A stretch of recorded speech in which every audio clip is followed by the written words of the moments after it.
BFM Business. Toute l'info éco et business à la mi-journée. 60 minutes business. Stéphane Pedrez. L'édition 2021 du Festival d'Avignon fermera ses portes à la fin de la semaine. Le off, lui, doit se poursuivre jusqu'à la fin du mois. Dans un contexte évidemment de crise sanitaire, depuis ce matin, le pass sanitaire est obligatoire dans les salles de plus de 50 places, ce qui a provoqué la colère de certaines compagnies. On va en parler avec Paul Rondin, directeur délégué du Festival d'Avignon. Bonjour, merci d'être avec nous. Bonjour. Pourquoi est-ce que des compagnies menacent de quitter le festival ? Alors écoutez, il s'agit d'abord du off, pas du Festival d'Avignon, mais ce sont nos camarades et nos collègues.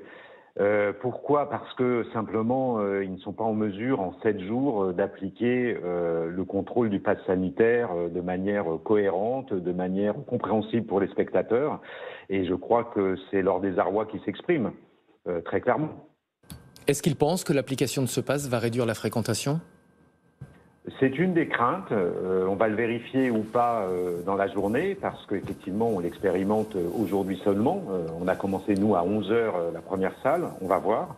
Ce que nous savons, c'est que sur la cour d'honneur du Palais des Papes, qui est en passe sanitaire déjà depuis le début, le 5 juillet, il n'y a pas eu d'incidence sur le public. On a réussi à gérer, y compris les litiges des quelques personnes qui n'avaient pas un passe sanitaire à jour. On a réussi à le gérer. Mais là, on parle de toute autre chose. On parle de tous les lieux qui, à toutes les représentations, vont devoir présenter, faire présenter plus exactement aux spectateurs cette preuve qu'ils ont le vaccin ou qu'ils ont été dépistés. Et c'est d'autres proportions, c'est-à-dire qu'il faut énormément de personnel et énormément de matériel pour contrôler tout cela, et c'est vrai qu'en 7 jours, ça n'est pas applicable. Mais est-ce que la vérification et les restrictions sanitaires ne sont pas un moindre mal face à une possible fermeture des salles de spectacle à la rentrée si l'épidémie devait être hors de contrôle ? Non, mais ça, je suis complètement d'accord. J'ai été le premier à défendre l'idée du pass sanitaire. Je l'ai fait dans l'Assemblée nationale, je l'ai fait devant le Sénat.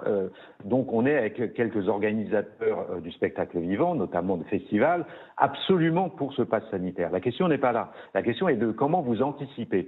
Contrôler des gens, on sait, puisque ça fait des années que les organisateurs de spectacles le font avec Vigipirate, contre le terrorisme, ça s'apprend. On forme des gens pour le faire, on a besoin de personnel. On ne peut pas l'improviser. On ne dit pas qu'on est contre le pass sanitaire, on ne dit pas qu'il ne faille pas l'appliquer, on dit simplement qu'au 21 juillet, on n'y arrive pas techniquement, humainement. Par ailleurs, juste, il y a une autre incompréhension, c'est pourquoi on devrait le faire le 21 juillet plutôt que le 1er août, alors que précisément en plus, le monde de la culture et du spectacle vivant est exemplaire en matière d'accueil sécurisé du point de vue sanitaire des spectateurs. L'an dernier, le festival avait été annulé. Comment est-ce que vous vous êtes adapté cette année ? Écoutez, on est parti sur le principe d'être toujours prêt, c'est-à-dire d'espérer le meilleur, de craindre le pire pour faire vite, mais d'être toujours prêt. Contrairement à l'année dernière, on ne s'est pas fait avoir. C'est-à-dire, moi, j'avais donné aux équipes comme consigne, on monte toutes les salles, on accueille les spectacles, et puis on espère qu'on pourra jouer, on espère que les spectateurs pourront être présents. C'est le cas, c'est magnifique, ça fonctionne. Maintenant, au jour le jour, on adapte. Il y a quand même 3 spectacles qui ont été annulés sur les 47 de l'édition du fait du Covid, de la Covid. Néanmoins, le festival a lieu, il y a énormément de monde dans les salles et une fois encore de manière sécurisée. Le digital, est-ce que c'est une option crédible ? Je sais que vous avez beaucoup travaillé sur le digital, mais quand on est un festival de spectacles vivants, est-ce que c'est pas un petit peu, j'allais dire, contre nature ? Le digital, c'est complémentaire. C'est-à-dire que ça agrandit l'expérience festivalière et c'est formidable. Nous, on a des retours, notamment à l'international, qui sont considérables. On travaille en Chine, en Corée, aux États-Unis, en Amérique du Sud, en Australie, avec des contenus digitaux. Mais ils viennent donner envie de festival, ils viennent donner envie d'aller au spectacle, ils viennent compléter éventuellement une expérience pour un public qui ne peut pas venir facilement à Avignon, mais ne remplace en aucun cas. Donc oui, c'est un business complémentaire et on a intérêt à le développer. Ça permet d'aller chercher de nouveaux publics, ça permet de dégager de nouveaux droits. Donc c'est une aventure en soi et ça permet surtout aux filières audiovisuelles et du spectacle vivant de travailler mieux ensemble en intégrant les nouvelles possibilités numériques.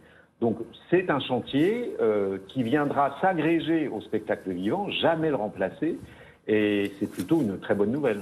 Quelle est aujourd'hui la situation financière du secteur ? D'abord la vôtre en particulier, est-ce qu'on peut faire un premier bilan de cette édition 2021 ?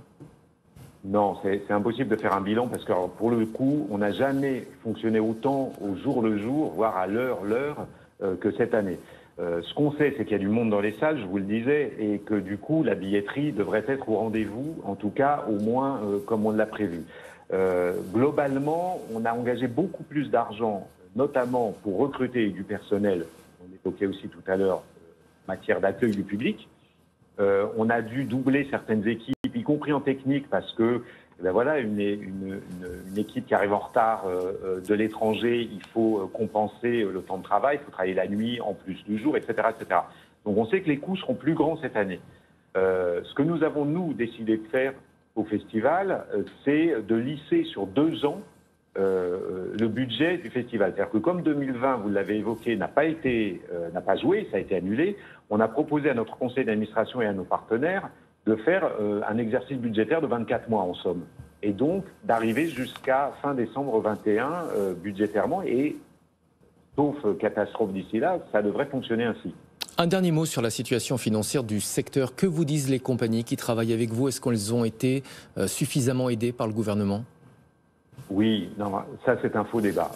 D'abord, l'institution publique, ce qu'est le Festival d'Avignon, a été, et d'autres avec elle, extrêmement présente aux côtés des compagnies, aux côtés des artistes. C'est-à-dire on a payé ce qu'on devait payer, on a rémunéré les gens, y compris quand les spectacles n'ont pas joué. Après, l'État, les collectivités territoriales aussi, c'est pas seulement l'État, ont été extrêmement présentes. La plupart des subventions ont été maintenues et des solutions ont été trouvées pour que l'activité reprenne au plus vite. Donc je crois qu'il n'y a pas de problème à cet endroit-là. La vraie difficulté, c'est que ça n'a pas joué. C'est qu'aujourd'hui, on ne fait plus de tournée et qu'il va falloir reprendre et que ça va être difficile et qu'en effet, les trésoreries ne sont pas remontées, etc., etc. Le seul objectif qu'on doit avoir, c'est vraiment la relance et l'activité qui doit reprendre. Et c'est comme ça qu'on y arrivera, qu'on s'en sortira. Merci beaucoup d'avoir été en duplex avec nous, Paul Rondin, directeur délégué du Festival d'Avignon.